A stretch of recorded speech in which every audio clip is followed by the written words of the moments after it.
Қазақтарды аштықтан құтқарған қырғыз. Ашаршылық жылдарында қазақ қынадай қырылып жатқанда көмек қолын созған қырғыз азаматы бар. Ол Жүсіп Абдрахманов.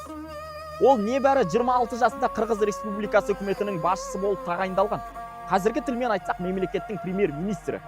1932 жылдың көктемінде қазақтар көмек қолын созады деген үмітпен Фрунзеге, яғни қазіргі Бишкекке келеді. Қырғыз жұрты о кезде өздері де қиын жағдайда болса да ешкімді кеудесінен итермейді.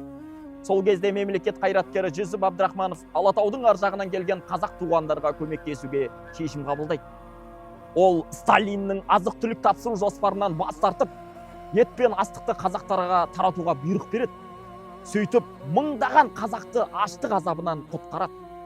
Қазақстанда Голошекин бастаған жандайшаптар кіші қазан төңкерісін жүргізіп, елдің соңғы тышқақ лағына дейін тартып алса, Абдрахманов Сталиннің Мәскеудің саясатына қарсы шығып, жергілікті үкіметтің басшысы ретінде батыл әрекет еткен.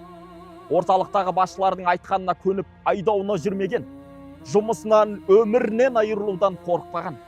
Өзге республика басшылары астық дайындау жоспарын артығымен орындап, шолақ белсенділік танытқанда, ол азық-түліктің бәрін орталыққа жібермей, өз елінде біраз азық-түлікті сақтап қалған. Қырғызстанның Жалалабад, Науқат және Араван, Бура аудандарында бидайдың еркін саудасы жасалған. Елдің оңтүстігінде нан сату мен сатып алу саласында еркін нарықтық элементтері қолданылған. Мұндай батыр адам Сталинге ұнасын ба?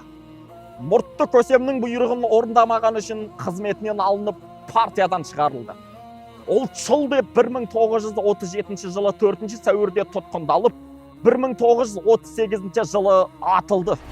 Арбадағы бала осындай әсерлі қызықты оқиғаларды тағайтып береді. Мені жеке қолдаймын десеңіздер, номерім осы. Ерасыл Ж деп шығады. Парақшама жазылып, лайк бассаңыздар да мен үшін үлкен қолдау.